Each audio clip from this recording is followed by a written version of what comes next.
How's it going, everybody? Bryan, Alvarez, and Dave Meltzer here, Wrestling Observer Radio. It is November 13, 2018, figure4online.com/wrestlingobserver.com. Lots of news to get into here today. The first Raw in decades without an overrun was tonight, and guess I'm the only one, but I thought it made the show better. I mean, it took 5 minutes off the show. The show was better. 10 minutes. Well, anywhere from 4 to 15, but yeah, it's usually about 8. You know, sometimes whatever. Yeah. Fontaine went through every Raw in the last, I don't even know how long, and averages a little more than 10 minutes for that overrun. 10 minutes Really? less on that show is good news. That sucks. Yeah. No, it is good. It is good. The less the better, for sure. The last segment was really good.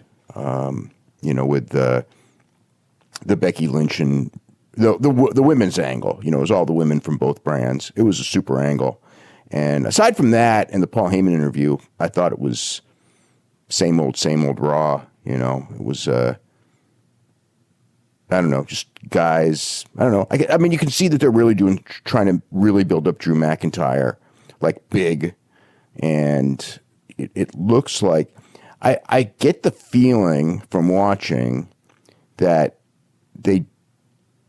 Braun Strowman's going to be a top guy, but they're not going to go all the way with him because it felt like he's getting a championship match with Lesnar before WrestleMania based on the way that deal went down, which means somebody else he could win the championship, I suppose, easily, but that, I don't know. I don't know I guess he could win the championship and be the guy. It just didn't feel like he was the guy to me for long term. I just felt too much, I don't know, one-dimensional. You know what I mean? Like they really don't have a lot of, they don't have really a lot of choices. I mean, it really comes down to Strowman, Rollins, and McIntyre are your three choices. And Rollins is pretty complete. But he's still, I think they still want a bigger guy in that spot. McIntyre comes closest. Strowman's got so many limitations, but he is the most over. I don't even know if he's the most over. Him and Rollins are pretty close when it comes to that. You could, I don't know. I really sensed like a more and more direct focus on McIntyre. I sensed that last week as well. So, yeah, we'll have to see how it all shakes out. Well, let's talk about this opening segment because I don't know if you're right about Braun because the whole stipulation is he doesn't get everything that he was promised unless he leads the Raw team to victory. She made that very clear. So if the Raw team loses on Sunday, then all of those different things that she promised, he doesn't get any of them. So it could be that they don't win, and he's got to win the Royal Rumble and get the Mania shot there. So I didn't get the impression when this was going on that he's getting a shot at Brock anytime soon. Maybe he will, but it wasn't just you lead the team and you get whatever you want. She specifically said, we've won the last 2 years. We have to win this year with you leading the team or he doesn't get anything. So yeah. Well, it's been 2 years straight. SmackDown needs to be winning some things if they're going to Fox, so we'll see. Yeah. I mean, the one thing is, though, I have been told, and of course, this is always subject to change, but I was told directly that Brock Lesnar and Braun Strowman is not going to happen at WrestleMania.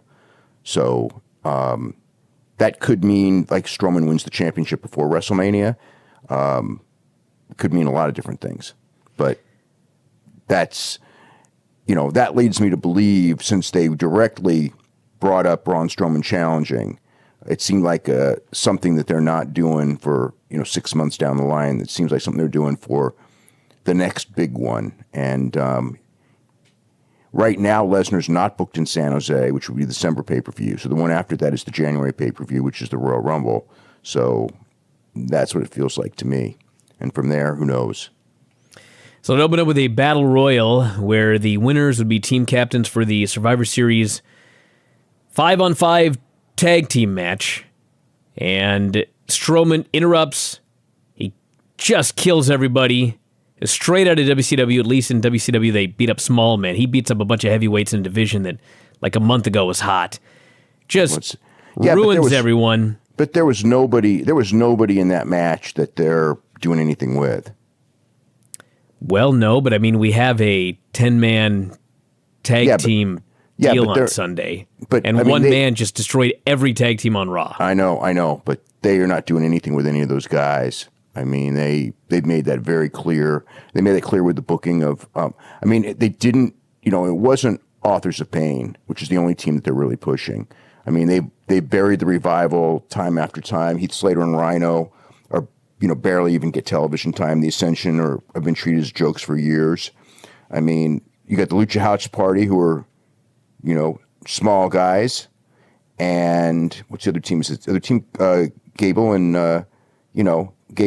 Bobby Roode, who they don't do anything with either. So it's not. I mean, I'm not advocating it or saying it's great or wonderful, but there were a bunch of guys who they don't protect. So as soon as Strowman came out, my mentality is, he's going to tear everybody out. And it felt like when the show started that it was like a whole bunch of nobodies in a battle royal, because all of those guys, there isn't one of them that had any momentum at all. I mean, every one of those guys, aside from the Lucha House Party and their 205 Live guys, but everybody else, they've been pretty much killed in the booking anyway. So he takes the ring hostage. He's not leaving until Corbin comes out. Stephanie comes out instead, and she does her role, but because they're protecting Strowman, he gets to stand up to her.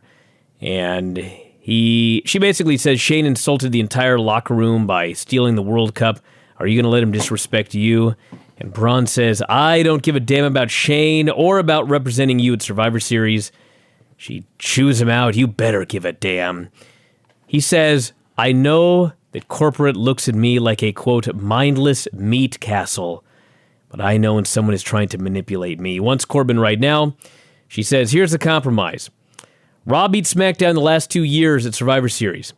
If Braun leads Raw to victory Sunday, she'll give him anything he wants. Plane, cars, whatever. He says, I don't want planes or trains or cars. I want a rematch against Brock. She says, done. He says, before that, I want Baron Corbin. She says, done. He says he wants to pick the Stips. She says, done.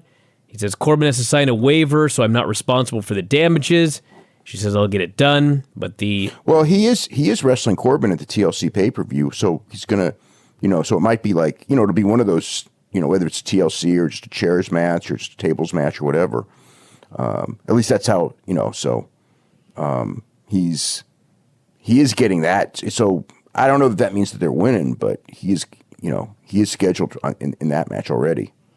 She says he can't touch Corbin until after Survivor Series. He has to prove he's a team player. And if he doesn't get what he wants, he says he's going to WWE headquarters, destroy the whole building. Ronda's out next, takes the mic out of Steph's hand, says she's been waiting for a challenge like Becky since she came to WWE. She's sick of hearing the man say she's going to rip her arm off, threatens to go after Stephanie. Corbin comes out, says we all need to concentrate on Survivor Series. I'm here to help motivate. It's a must-win situation. Which, by the way, why? As a fan, I feel like Braun Strowman, I don't give a shit about Stephanie winning this thing or her feud with Shane. Like, there needs to be something. We discuss this every year. There needs to be something on the line here. They didn't even bring back the trophy, did they? That remember fans they said that care about. Yeah, no trophy. You said that big trophy that for like 2 weeks you carried around and then they forgot about it? We're supposed to care that Stephanie McMahon, a heel, is facing Shane McMahon, who's turning heel. And, we need to support one side or the other. Yeah. But it's different. The thing is too weird, though, is when you have, people who are feuding with each other, teaming with each other. It's like saying that, this non-existent rivalry is more important than than the feuds that you've been building. You know what I mean? It's like the feuds are secondary to some, battle of brands. It's kind of weird. Well, yeah, but this year they did a better job because at least Strowman didn't want anything to do with it, so she bribed him with a match with Brock. And the Finn Balor, Drew McIntyre thing, they didn't want to do anything with each other, but she manipulated them. You'll get what you want after the show's over. So at least they're trying to not just have everybody like each other, they still hate each other, but they're coming up with ideas to manipulate the talent into working together for one night. Yeah, but Charlotte Flair was backing up Becky Lynch, and she was her enforcer in the last angle with no hints of nothing. Well, that was lame. Yeah, I mean, there was no storyline there. It's those two have been feuding, and they have the hottest feud in the company, probably.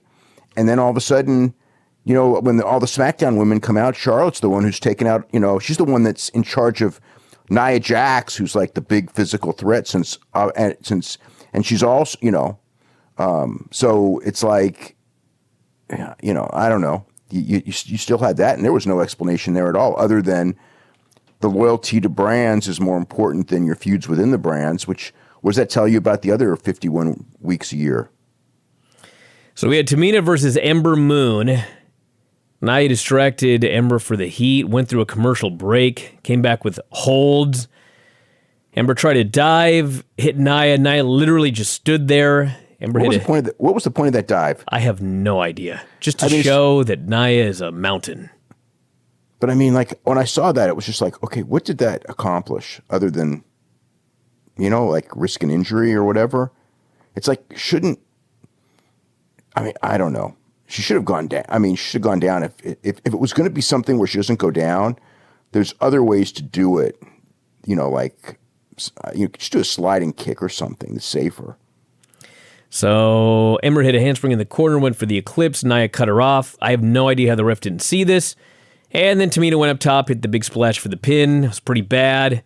And then Nia laid her out afterwards, hit a big leg drop, left her laying.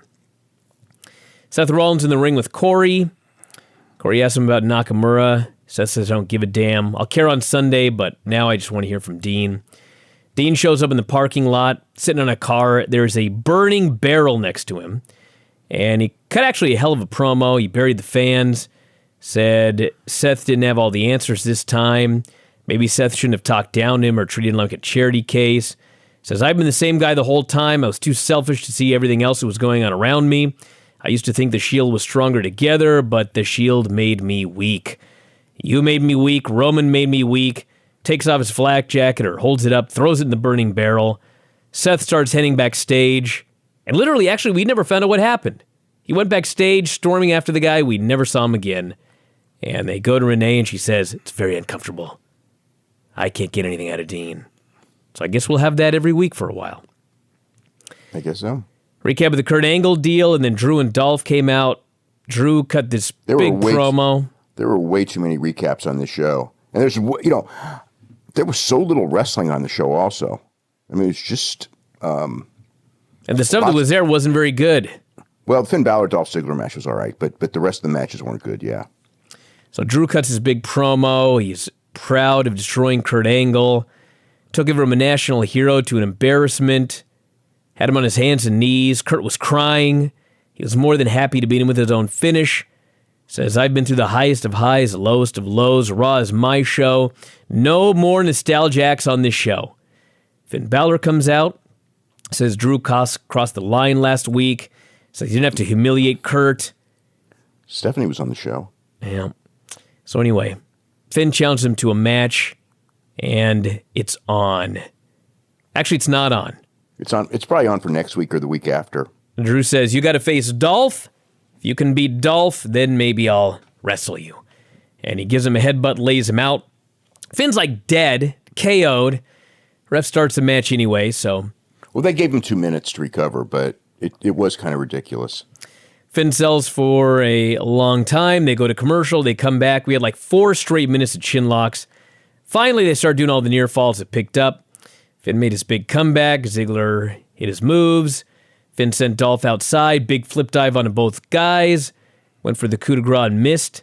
And then Dolph tried a cradle. Finn reversed into a cradle of his own. Got the flash pin. Drew was irate afterwards. And I guess that match is coming, as you noted, maybe next week. Yeah. I thought it was a good match. It's the only thing that was a good match on the show. Steph and Corbin are backstage. Finn walks up. She wants him on the team. Drew storms up. Steph says, stand down. She says, I know you're mad. Can't beat up your teammate. You're all on the team. I want you, Drew, to do to Shane what you did to Kurt last week. Work together on Sunday, and then after you win, you can tear each other apart. I guess they all agree to work together. Ronda promo backstage. Cuts his promo about how Becky is the man. She can really dish it out. She wasn't trying to offend her last week, just pointing out how ridiculous the threat of ripping her arm off was. Everything you did as a child at the same time I was learning arm bars. Says Becky is not the man. She's the millennial man. She buries the millennials. She says... That was weird. This was a weird promo. The one about the skinny jeans and everything? Yep. Skinny jeans and what else? They eat avocados or something? I didn't write it all down. All I know is the fans were very iffy on that part. Yeah, I mean, that was... Which means it was probably her stuff. Dude. This was a pretty damn good promo, but she's got some verbiage that I don't care if it's how she really talks or not. It is not ringing true to me. I would agree. I thought that whole stuff about millennial men was just really weird, but whatever. Somebody wrote it, and it's most of her stuff is her and Heyman. So, and I don't think Heyman's writing about skinny jeans. I mean, I don't know that, maybe he is. It doesn't feel like something he would come up with. It feels like something she would come up with. So that's just her. One way or the other, it's weird. It's weird, but I'd rather have that than the stuff that Braun Strowman does. Yep. She said she didn't fight to change the perception of Fight Like a Girl, so the SmackDown Women's Champion could call herself the man. Hey, she used my line. That was cool. Then Nia and Tamina showed up, wished her luck, and that was it. Yep. Clips of Natty's sunglasses being broken, riot squads in the ring. Every single solitary heel promo you ever saw. Ruby pretends like she's Boy, nobody sad. bought that. There's droning boos in the background. Of course, it's a swerve. She enjoyed every second of it. And Natty's music hits. She attacks Ruby from behind. Ends up overwhelmed. Ruby and Sarah give her the heart attack. Heat up and down this show. Yeah, but there wasn't. I know. But, I mean, it's one thing if there is heat, but it's like they're going for it, but they're not getting it at all. Yeah, because there's so many attempts at getting heat on this show that it's numbing. It's not even that. It's that there's that's part of it, Dave. Listen, they did the Roman Reigns leukemia, the Dean Ambrose turn. They immediately went to Saudi Arabia, where Brock Lesnar won the title, who everybody hates. They did all the heat on that show, Shane McMahon winning the best in the world. They immediately come back for last week's show, where every single segment except 2 of them was about getting heat. And they followed up with this show, where there's 10 million heat segments. Like, how can anything possibly get heat? Also, it's overdone. There's also a thing where, because the characters are not true to themselves, that you're not gonna get heat with muffled characters, because there's no intensity. There's no, you have no strong. The only way you get heat is if you have some real strong for the baby faces that you're getting heat on, and the only way to do that is to effectively book baby faces. They completely are ineffective at booking baby faces. So, you get heat on baby faces that people don't really like that much because they fail all the time. How much heat you getting? Well, the answer is none, as we saw on this show. It's minimal. Oh, and by the way, that Dean Ambrose deal earlier when they went to the parking lot and he's sitting on the car, there were some boos, there were also some cheers. So a hell of a job. They did all that to capitalize on Roman Reigns contracting leukemia. It didn't do a goddamn bit of good. You know why? This is the key thing, is because nobody, and I mean, look, nobody's going to believe that it's real because you can't anymore. And I don't know that anyone ever really did, but they allowed themselves to. See, the one thing, okay, when I watch movies, and movies are completely fake, okay? They're more fake than wrestling in a lot of ways, but because they're not one take and all that. But when I watch a movie, because of the consistency of the characters, and if it's well written, I have feelings when I watch the movie. When I watch a lot of wrestling, if it's characters that I can relate to, I can get into their struggle and into who wins and loses and things like this. When I watch WWE, it's a lot of ambivalence. I'm sitting there and I'm watching, But I don't think that there's anything they could do that would get me upset, because all the characters are so muddled down. Like, okay, Becky Lynch is kind of hot right now, but she's a heel, she's a babyface playing heel who's now like a super babyface, even though she's not booked as one. And she led SmackDown, and she didn't really do anything heelish tonight, but she's supposed to be a heel. And so it's like, what kind of strong feelings are you going to get out of that? I mean, and the strong feelings on her are more based on the idea that the people perceive that she's been wronged and they're behind her for being wronged, as opposed to anything else. I mean, it's almost like they're cheering her so much as, as a criticism or something of the administration, even though, like, so it's like, it's not even like really, I mean, it's not like, it's essentially not listening to storylines and them saying the storylines are fake and we're cheering her because we don't like your storylines. So it's like, I mean, that's the key right there is lack of consistency and lack of strong characters. So we did the Battle Royal again to determine the captain of the Survivor Series tag team match. Rude Gable won. Total nothing match. Like 3 minutes. It was nothing. Yeah, they made everybody look. It's like, I don't know, that Raw tag team compared to SmackDown where you got the New Day and the Usos. Raw's got nothing. I mean, they got 5 jobber teams essentially. So yeah. Lesnar and Heyman out for the big promo. Paul's doing his thing, talking about Strowman, AJ, and suddenly out comes, of all people, Jinder Mahal. And Jinder says, "Do not underestimate AJ. Last year I was concentrating on the dream match, myself versus Lesnar. I overlooked AJ, he stole my title and took my match.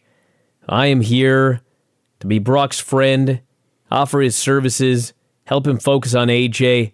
I want to show him my mantra." Brock says, "Come on in." Tells Heyman he should listen to, after all, he's Jewish. Paul is stunned. Heyman kept making fun of the word mantra. Brock is smiling ear to ear. Jinder gets in the ring. He leads Brock in a meditation. Brock proceeds to lariat him, and then he grabs the Singh brothers. I believe. Okay, so here's the thing. Yes. Brock is supposed to be a heel, and he's attacking a heel. Yes. So, if anything, everyone Brock was completely cheered. Yes. You know what though? As much as this was backwards, the fact that they followed up on a storyline from last year's Survivor Series, I was fine with this. What I was not fine with was him absolutely killing the Singh brothers. Well, one of the Singhs didn't get killed, but the one, he took 2 horrible suplexes. I believe it was Samir.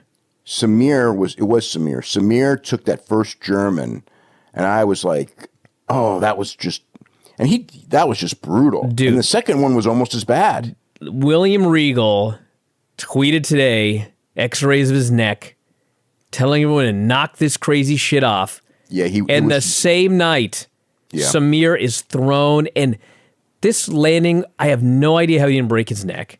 He took 2 exactly the same.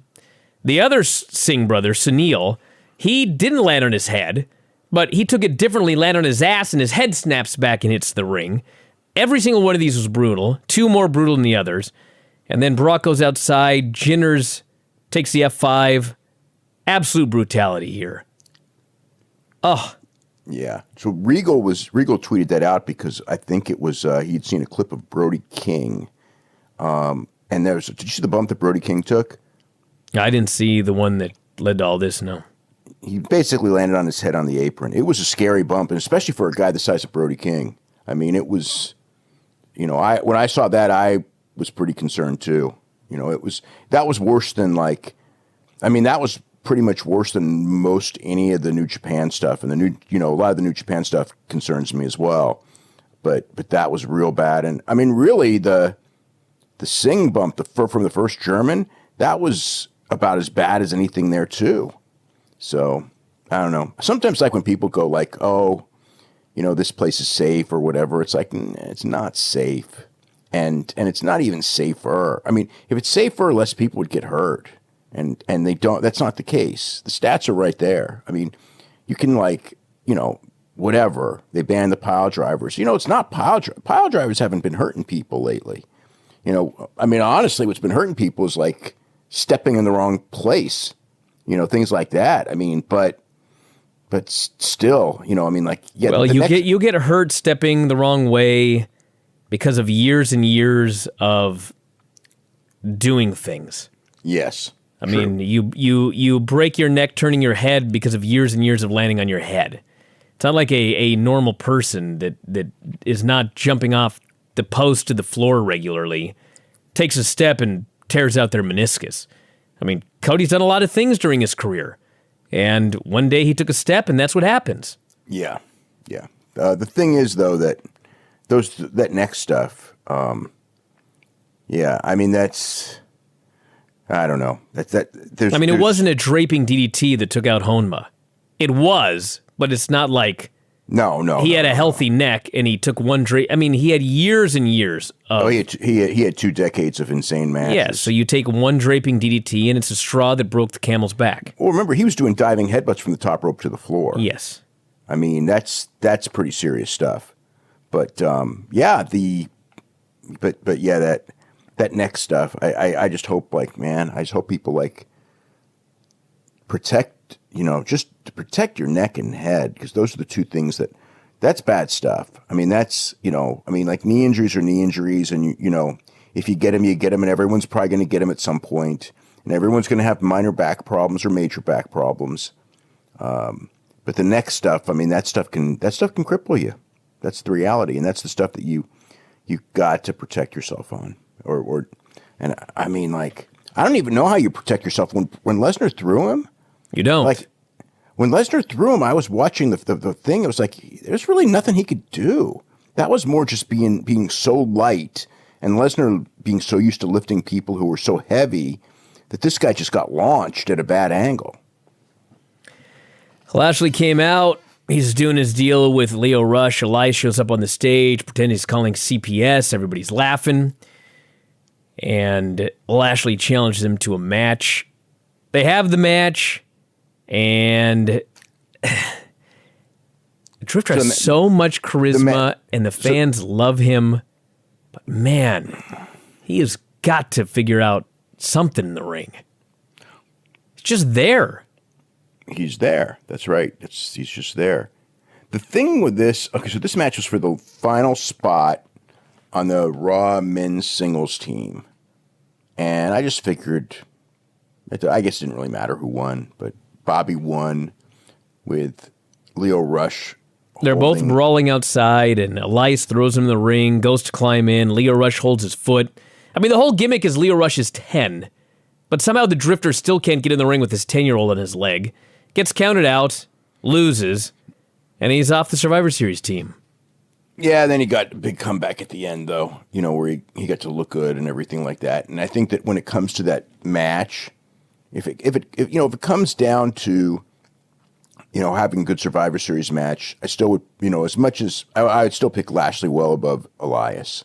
So didn't really have a problem with that. And they try to protect Elias with a goofy finish while getting Lashley on the team. So, I mean, it worked. It worked for the idea. It was not...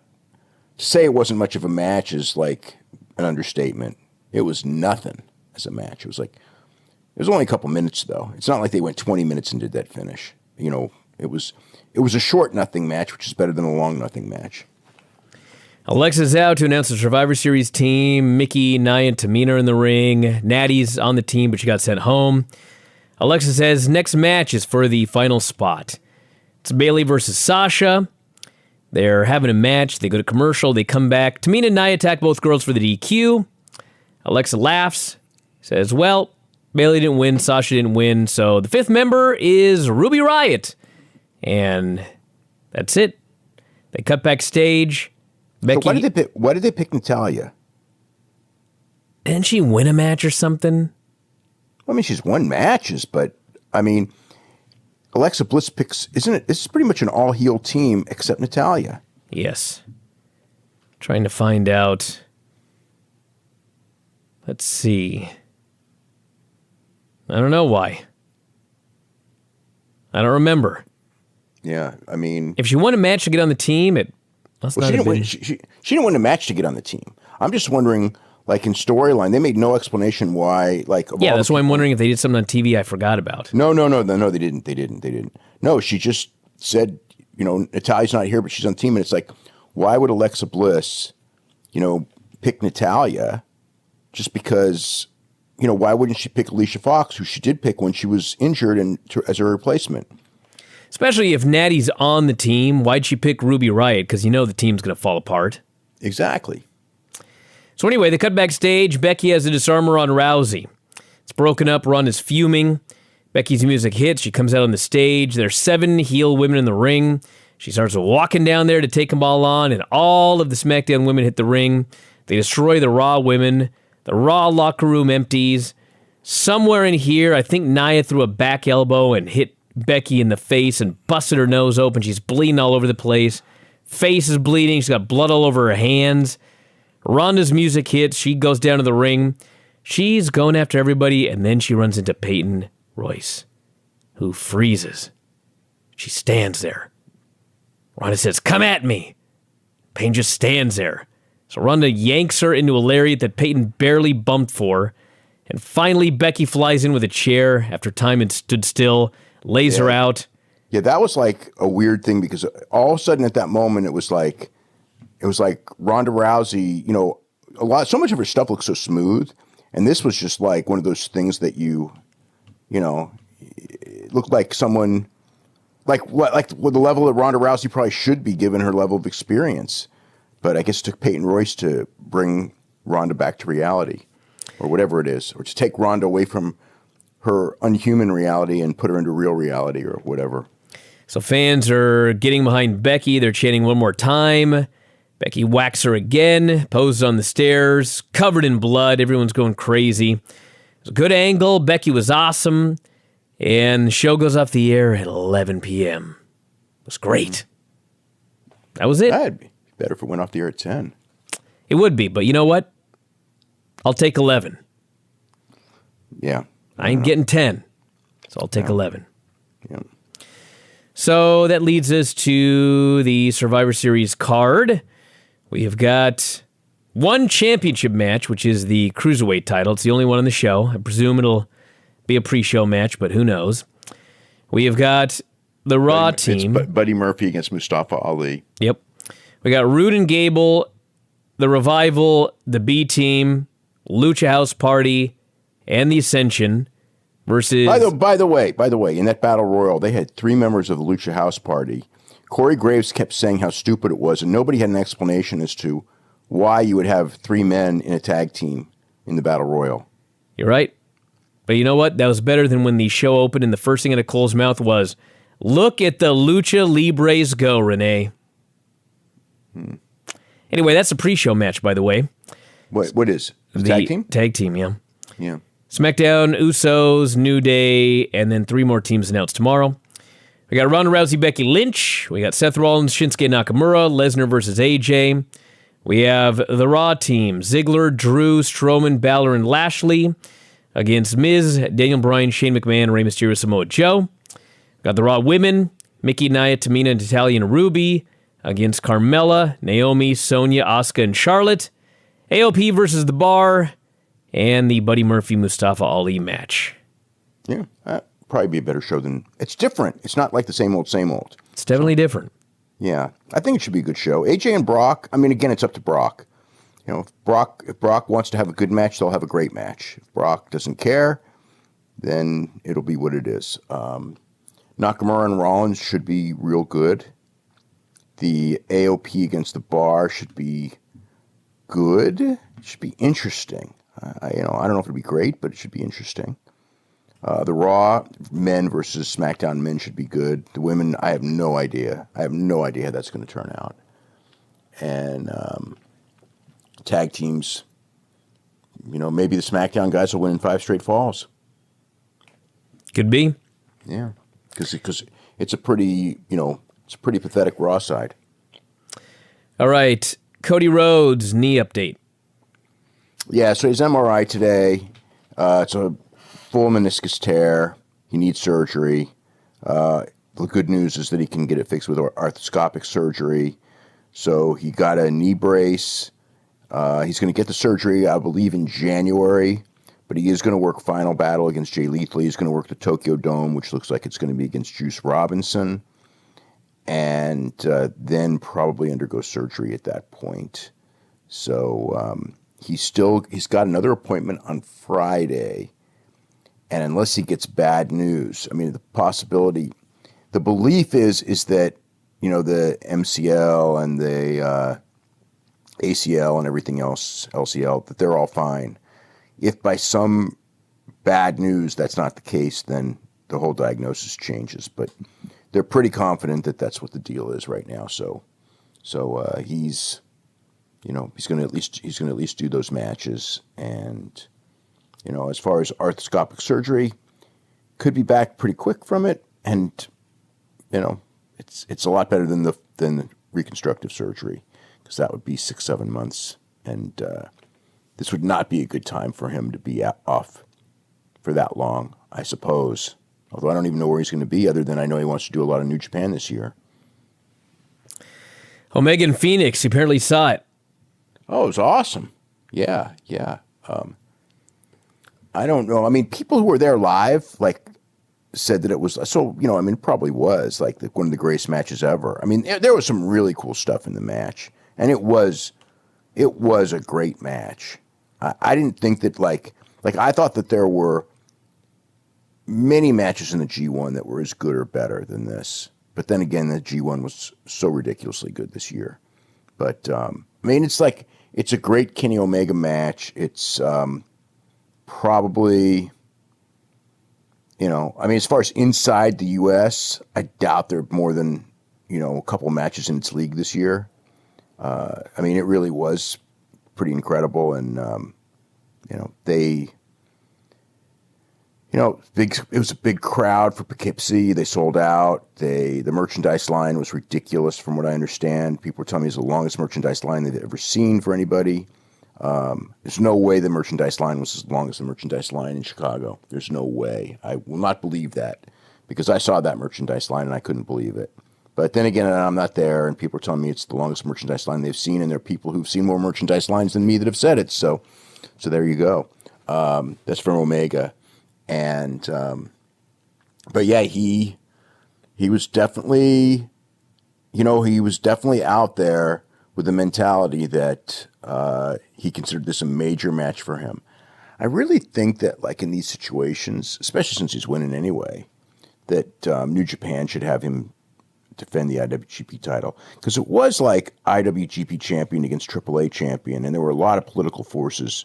I'm surprised, in a sense, that they had that match, because WrestleMania weekend, the big idea was Omega and Ibushi against Phoenix and Pentagon, and they were not allowed to do that match. New Japan completely blocked it, said that they could not work against those guys because those guys were AAA guys. But times have changed, and the fact is that CMLL does use Phoenix and Pentagon. So maybe somebody could book that match, Omega and Ibushi against Phoenix and Pentagon this year, and it'd be okay. All right, moving on to MMA. First off, we got a Bellator this Thursday that will air Friday. Yeah, they're doing a show in Tel Aviv, Israel, with Emmanuel Sanchez challenging Patricio Pitbull for the featherweight title. And that should be a really good fight. And then they got an undercard and everything. But it's, the normal Friday night time slot.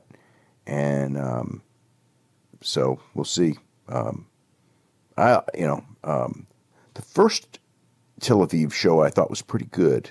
I remember watching that one. So good atmosphere and everything like that. All right, UFC notes. The company's gotten a improved pay-per-view deal. How did they swing this? Well, they have all the leverage in the world. They're the last people left on pay-per-view. And the cable companies and dish, companies know that, if UFC leaves, it's not that pay-per-view will go away, because there'll still be pay-per-view movies, but revenue for them for big sports on pay-per-view will be dead. Boxing's all but gone from pay-per-view. Wrestling's all but gone from pay-per-view. You'll have your all-ins and you got your Ring of Honors, and your Impacts and everything, but those are still, those aren't big number shows. WWE still does their pay-per-views, but again, in the United States, what is that, 15,000 buys? I mean, it's really it's very, very little. Whereas UFC, they're fixing to do, I don't know, over 4 million pay-per-view buys a year. So at 4 million pay-per-view buys, to go from 50-50 split to 70-30 split in favor of the company, which is essentially where they're going, that's way over $50 million in added revenue.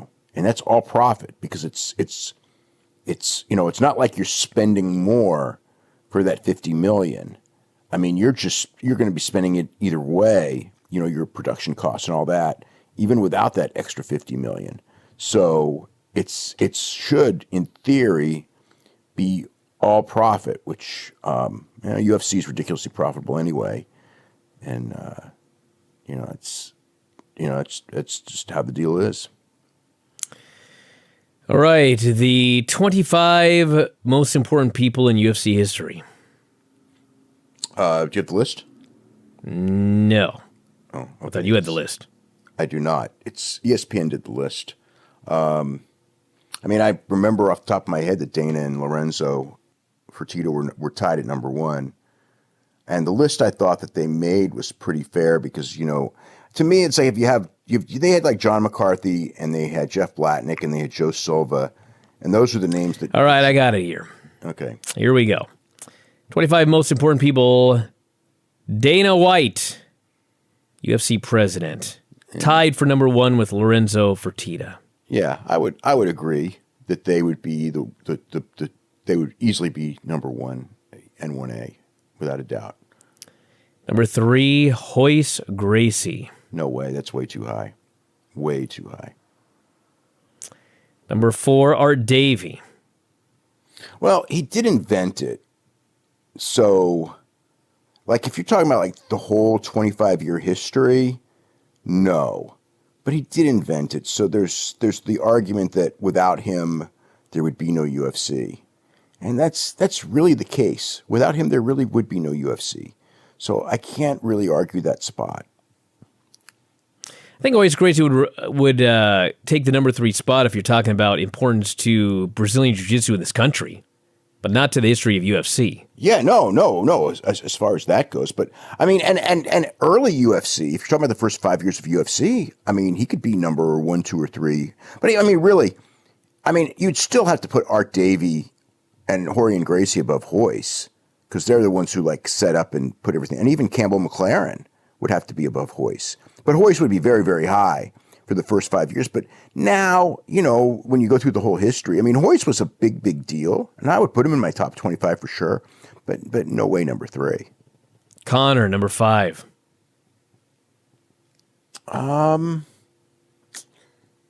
He drew a ton of money. It's too high. I think Conor drew more money than anyone, but I can't say he was a more important fighter than Ronda Rousey. Really, he's not. Ronda Rousey opened doors for all these women divisions. Conor didn't change anything other than he was a huge draw. So I would say that is too high. Liddell, number 6. Probably too high as well. He was a big star, but there have been bigger stars. There's bigger stars than him. I think Brock Lesnar should be ahead of Liddell, really. I think GSP should be ahead of Liddell. Rousey, number 7. Yeah, I wouldn't argue that. She's really, again, she's really important. If you look at the makeup of cards, and there's so many women that got jobs in there, and they really were, I don't want to say they were dead set against having women in UFC, but they were certainly negative about it. Because they would have signed Gina Carano if they had the shot to do so. But even then, they were iffy on, they were, the ratings that Gina drew, and I know people in the company, and we talked about it all the time, and it wasn't like they weren't going to do women until Ronda. That's one of those stories, they changed the rules and all that. It's one of those, it's like a WWE story. But still, if it wasn't for the Ronda Rousey, Miesha Tate in Columbus, Ohio fight, it would have probably been a lot longer before they introduced women. Someday, at some point, it would have happened. And the thing is that if it would have happened without Ronda, it probably wouldn't have drawn very well. And if it didn't draw very well, they probably wouldn't have added new divisions, and they might have dropped it because it didn't draw very well right away. They might have gone in there without like the commitment and just go, well, we'll try it out. And then like if it didn't hit immediately, they would, they might just like put it on ice for several years. But with Ronda, number one, they were committed from day one that she was going to be a star. I mean, from day one. And they really put their resources behind her, and she drew because which was the key. And she also won a lot of fights real quick, which really helped. So it's definitely not. I mean, she should be way up there. She's extremely influential. Rorion Gracie. Yeah, I mean that's fine. Technically, he should be tied with Art Davie. Art did more of the work. He did more of the work, but and he was the one with the. It was Rorion's idea. No, it was Art's idea. Well, it was Art's idea, but that was from being a student of Rorion. And no, Art had the idea before he ever had heard of Rorion. Art had the idea of this, and then he found Rorion and tried to sell Rorion on the idea, and Rorion was kind of like, maybe, and then he convinced him. So, but Rorion, certainly historically, he should be up there on that list for sure. Bob Meyerowitz. Yeah, I mean, I guess it's like, I mean, Bob owned the company, but it was Campbell McLaren's decision. So, and Campbell ran it early, and then David Isaacs ran it later. I mean, it was like Bob owned the company. It's kind of like, Bob, I don't know. I wouldn't have, I mean, I don't know. It's, I mean, you can make a case because, he was the owner, and he did, he could have said no, but it was Campbell's division, and Campbell's the one who greenlit it. So I kind of really think that Campbell did the ads and everything like that. I kind of think Campbell has to be ahead of Bob Meyerowitz. Well, Campbell is number 10. Okay, that's fair. Frank Fertitta, number 11. I suppose. I don't know. I mean, it's like he's another one. It's like he did put up the money, but it really was Lorenzo and Dana. I mean, but Frank had Frank was part of the decision making process early on. So I could see Frank Fertitta, yeah. I was distracted here looking at Art Davie's Wikipedia here. Did you know, Dave, according to Wikipedia, in 1993, after seeing a WWF Hell in a Cell match, he was inspired to create the Ultimate Fighting Championships? That's so completely untrue, it's not even funny. Yes. How about that? Besides, wasn't the first Hell in a Cell match? It was 97. Yeah, Undertaker and Shawn in 97. Yeah. So Wikipedia. I have no idea where that story came from. Anyway, number 12, Tito Ortiz. Too high. Although he was a big star, and you could put him in the top 25, but that's too high for sure. Oddly enough, we have a tie for 13 with the GSP and Mark Ratner. That's two different types of people. I was going to say, we could just give one of them 13, one of them 14. Had to be a tie. Mark Ratner's very important. GSP is very important as well. GSP is very important because of making Canada so strong. Although right now Canada's not that strong anymore, so it's temporary. Ratner was very, very important. So I wouldn't argue either of those places, and it's impossible for me to compare those two because they're just completely different animals. But they both should be very high. Yes. 15, John McCarthy. That's fair.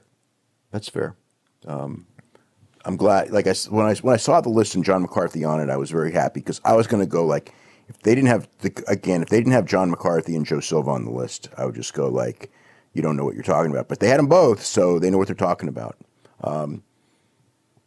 I think, yeah, I mean, that's probably John McCarthy's and Elaine McCarthy's too as well. But they were very important those early years. It's kind of weird, with John because, like as it got bigger, John's influence got less and less and less. But John was really, such an important figure. Like long before any of these people who were making decisions were even around or even knew what UFC was, he was like there. And he's really one of the most knowledgeable guys out there when it comes to UFC. He really is. And it's kind of weird because it's like he was so important. He really was a key in building the thing. Without him, there could have been so many messes. Somebody could have died, for one thing. Because one of the key things he did was he insisted that a referee had the ability to stop the fight. Because if you remember at the beginning, they didn't want referees stopping fights. Yep. Could you imagine how horrible that would be if referees couldn't stop fights? It'd be like somebody could have really gotten killed. So, his doing that, like if somebody had gotten killed in like UFC 1, 2, or 3, that would be it. Like now if somebody dies, it'd be horrible, but people die in boxing and people die in kickboxing and people have died at smaller MMA shows and people have died cutting weight, which still is like one of those things that we know is going to happen again on a UFC show at some point, just a question of when. But yeah, John's really important. And at number 16, Joe Silva. Yeah, I think that's too low. It is definitely. This is one of those deals where, like, before he retired, maybe you could say 16, but as we've seen what has happened after he retired, he should be like 3. He could be as high as 3. I think he deserves to be top 6 for sure. I mean, even, forget about like what we know now. I mean, it's like I know what was going on, and I know that people within the company, it was always Lorenzo Fertitta, Dana White, and Joe Silva, that those are the 3 guys. And, historically. So, yeah, you could make him number 3, and that number is just too low. Yeah. We've got number 17, Jeff Blatnick. I like Jeff Blatnick. I think it's too high, but yeah, he was an important guy at a time. So I can sort of see that. We got number 18 here, Randy Couture. Yeah, at that point, why not? Sure. 19, Lesnar. Lesnar's important. Yeah, that's fair. That's fair. Number 20, Anderson Silva. Yeah, you know what? For Brazil, maybe he should be higher. Although Vitor Belfort was really the guy in Brazil when it first got big, but Anderson replaced Vitor as the guy because Anderson was the better fighter of the two. But yeah, that's fair. Maybe even a little. Yeah, because Brazil's a really big market. I actually think that maybe Anderson should be higher than that. Got a tie for 21, Ari Emanuel and Ken Shamrock. Another odd tie. Yeah. I mean, Ari's really important now. But I mean, all of his importance was in the last 2 years. Ken was important. I guess. I don't know. I don't really have a problem with either of those two. I like this. Ari and Ken are tied for 21, and so there is no 22. But 23 is 2 people, Stephan Bonner and Forrest Griffin. Because of the fight. The fight was important. So, at that stage, Forrest Griffin actually, I mean, I don't know that it would make it, but okay. They shouldn't be tied. Forrest Griffin should be ahead of Stephan Bonner, no matter what. Even though the fight itself, they were both in the fight, and the fight was important. the fact is, Forrest Griffin became a champion. Forrest Griffin was one of the most popular fighters of his era in the UFC. Stephan Bonnar was not. Stephan was a above average fighter. Forrest Griffin was not a great fighter, but he had great appeal as a fighter, and he did win some big fights, so, and also going forward, Forrest Griffin's the guy who pretty much runs the Performance Institute. He's the one who pretty much designed the Performance Institute. The one who keeps up on all of the latest equipment, the latest, rehab stuff and everything like that. Forrest Griffin is plus, Bonner's personality was pretty good too, but Forrest Griffin, like, as much as an annoyance that Forrest Griffin was when he was an active fighter dealing with him, he was pretty funny.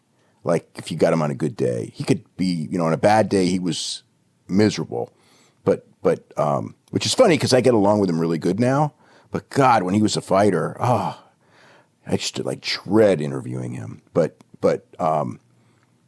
yeah, Forrest Griffin's importance in that way that people don't know. There's something to that, as far as like, that whole Performance Institute thing. He really, it was his.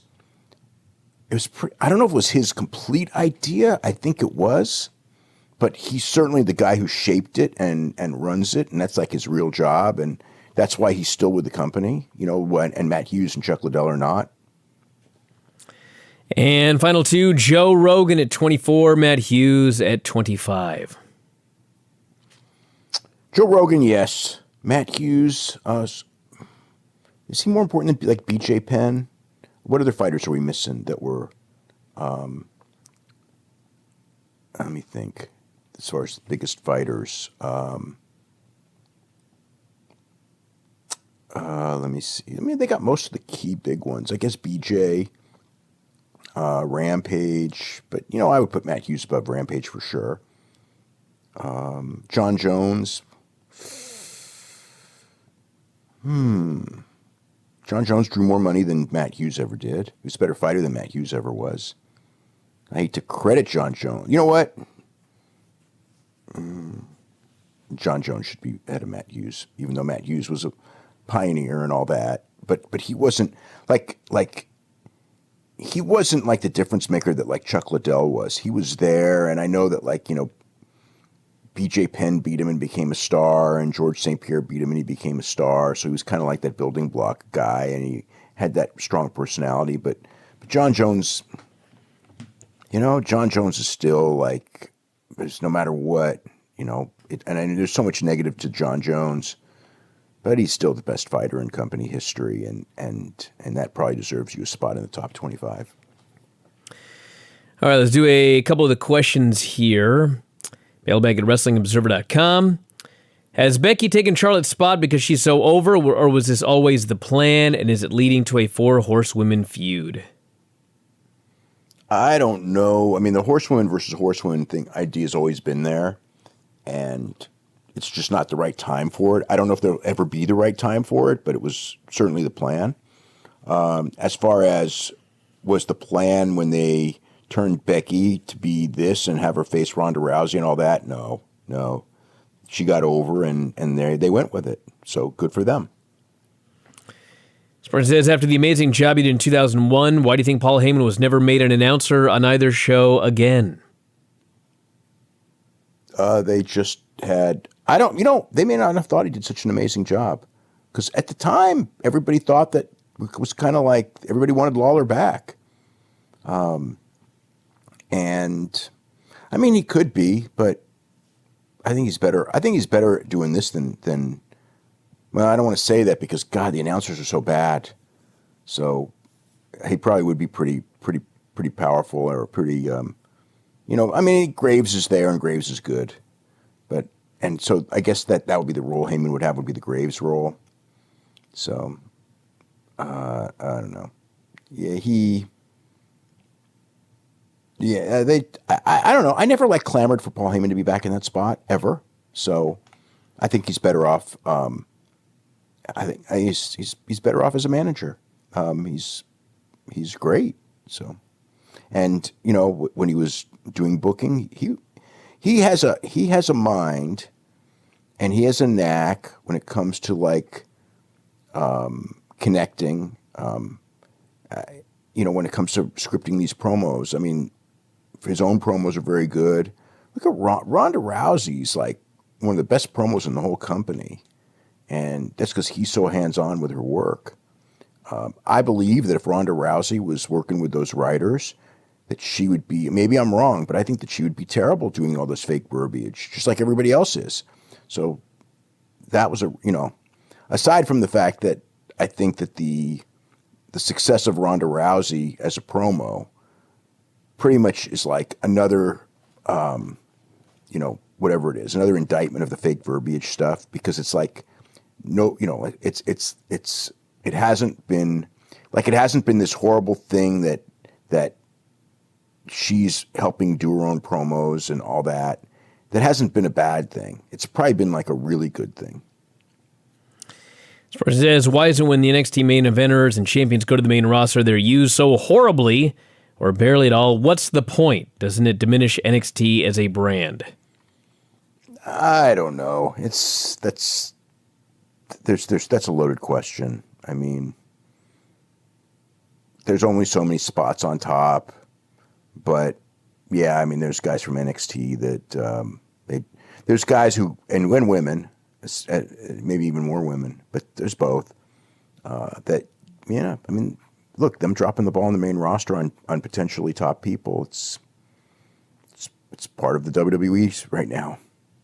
This person here says, is Jason Jordan's in-ring career over in WWE? I don't know that it's over for sure, but it's been a long time. He's been out for, I don't know, what's been 10 months? Is that about right? It's been a long time.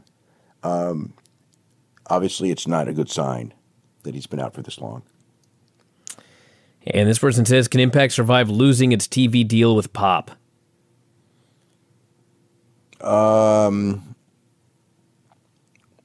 If it doesn't get another TV, I would say then no. With no TV, with no TV, I don't think that. I mean, yeah, maybe they could still survive, but it wouldn't be much of a survival. I mean, you know what? I mean, it's not even. It's tough now, even with Pop. It's real tough. I mean, they're still around. They're still taping. Their TV's, pretty good. I enjoy it when I watch it. I think the time slot move obviously hurt a lot. All right, everybody, we're going to wrap it up for today. The back issue of The Observer is up on the front page right now. New Observer out on Wednesday. There's a lot of great stories on the front page, lots of shows, plenty more to come, so check it out. And that's it. We'll talk to you again after a while.